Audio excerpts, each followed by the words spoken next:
moc lidí, kteří chodí spát dneska po zprávách, tak nevím, proč by denní stravování mělo končit úderem 17. hodiny.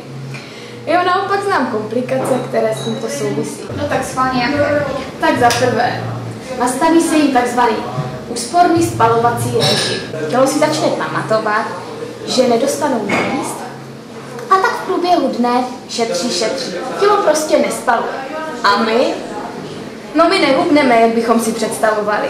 Když si například ty po 17. hodině zamkneš kuchyň, po případě si na lednici pověsíš zámek, tak tím rozhodně nic nevyřešíš. Pocit hladu, také únavu a výkyvy hmotnosti. V žádném případě si to nezastrašíš.